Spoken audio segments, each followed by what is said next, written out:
कृष्ण गीता अमृतम में आप सभी का स्वागत है।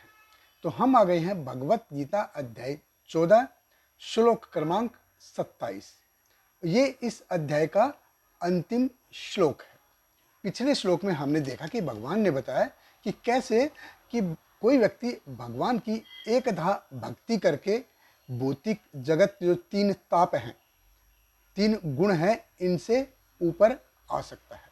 इस श्लोक में भगवान कहते हैं कि कैसे इस ब्रह्म के रचयिता वे खुद हैं। भगवत गीता अध्याय 14 श्लोक क्रमांक 27। भगवान कृष्ण कहते हैं, ब्राह्मणो ही प्रतिष्ठा अहम अमृतस्य अव्यस्य च शाश्वतस्य च धर्मस्य सुखस्य एकांतिकस्य च। भगवान कृष्ण कहते हैं, और मैं ही उस निराकार ब्रह्म का आश्रय हूँ जो अमर्त्य, अविनाशी तथा शाश्वत है और चरम सुख का स्वाभाविक पद है। हमने देखा कि भौतिक जगत का जो ये ड्राइव मैकेनिज्म है, ये तीन गुण है, सतोगुण, रजोगुण और तमोगुण।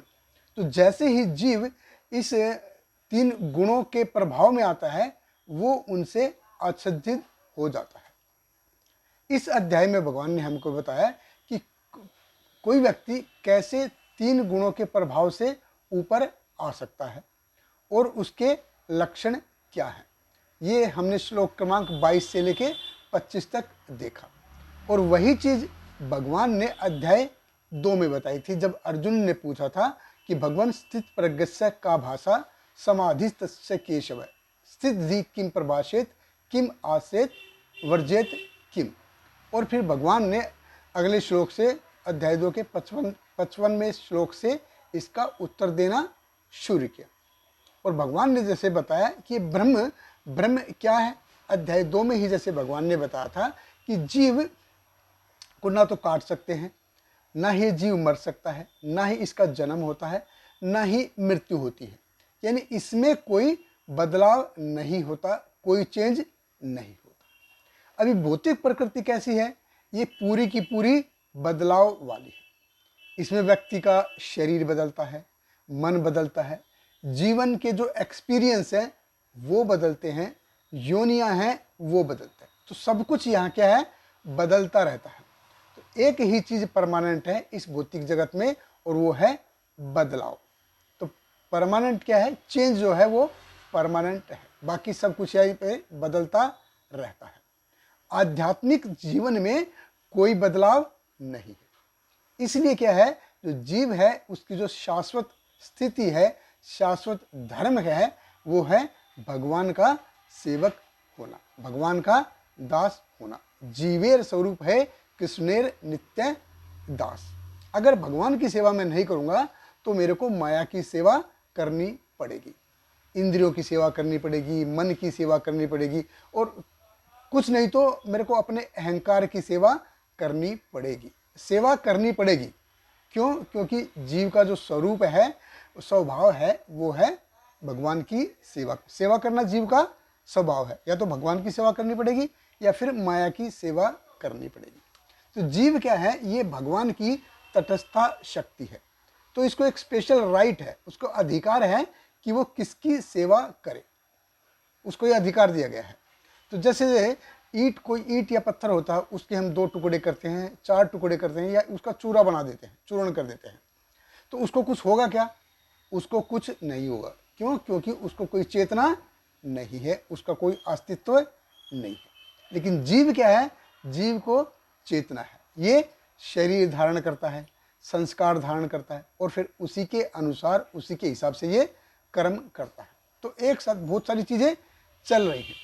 तो भगवान कृष्ण कहते हैं कि जो ब्रह्म है, अहम ब्रह्म अस्मि, कि इस ब्रह्म का जो जनक कौन है, तो भगवान है इस ब्रह्म के जनक है। ये ब्रह्म कहाँ से आया? ये भगवान से आया। हम देखते हैं कि भगवान कृष्ण कहते हैं कि इस ब्रह्म की स्थापना मैंने करी है। तो जो अमृत है और शाश्वत है, तो जो इस प्रकृति को जान जाता है वही असल में आंतरिक सुख का अनुभव कर पाता है। जो इस प्रकृति को जान जाता है वही आंतरिक सुख का अनुभव कर सकता है। क्यों? क्योंकि देखिए भगवान, ये भौतिक प्रकृति क्या है? ये है चेंज से बनी है। यहाँ पे हमेशा बदलाव है। कल सुख था, आज दुख है, आज दुख है, कल फिर से सुख आएगा। ये ऐसे ही है जैसे हम आज अच्छे से सांस ले रहे हैं और अगर मेरे को हर 15 दिन में कोरोना हो जाए, अगर कोरोना हो गया तो मैं फिर सांस नहीं ले पाऊँ। कोरोना से ठीक हुआ, फिर 15 दिन ठीक रहूँगा, उसके बाद मेरे को फिर से कोरोना हो जाएगा, तो मेरी हालत क्या रहेगी? तो कभी मैं सांस अच्छे से ले पाऊँगा, कभी मेरे को सांस लेने में दिक्कत आएगी। ऐसी अवस्था है जीव की इस भौतिक जगत में। तो हम कभी अच्छे से सांस ले रहे होते हैं तो हमारी स्थिति अच्छी है, कभी हम सांस अच्छे से नहीं ले पा रहे हैं, मतलब ये कोरोना हो गया है। तो हर 15 दिन में अगर कोरोना हो जाएगा तो कैसी हालत होगी हमारी? तो कभी बुराई है, कभी अच्छाई है। अच्छाई कैसे? मतलब ठीक हूँ। बुराई कैसे? मतलब कोरोना हो गया है। तो कोरोना ये कोई नई चीज़ नहीं है। तो बीमारी है, पीड़ा है, दर्द है, ये हमेशा इस भौतिक जगत में होता रहेगा। लेकिन भौतिक प्रकृति ऐसे मक्खन का लेप लगाती है ना, है कि नहीं, कि हम सब कुछ इसमें भूल जाते हैं। तो ज़रूरत क्या है? ज़रूरत है हमको माया रूपी जो ये प्रकृति है इससे ऊपर उठने की, इससे उबरने की ज़रूरत है। और इसके लिए भगवान ने भगवत गीता में अध्याय 14 दिया है, जहाँ पे बड़े सुंदर तरीके से पता चलता है कि एक मेरे साथ ये क्या हो रहा है और ये क्यों हो रहा है और कैसे मैं इससे बाहर निकल सकता हूँ। बहुत बहुत धन्यवाद। हरे कृष्ण। श्रील प्रभुपाद की जय। हरे कृष्णा कृष्ण कृष्ण हरे हरे, हरे रामा राम राम हरे हरे।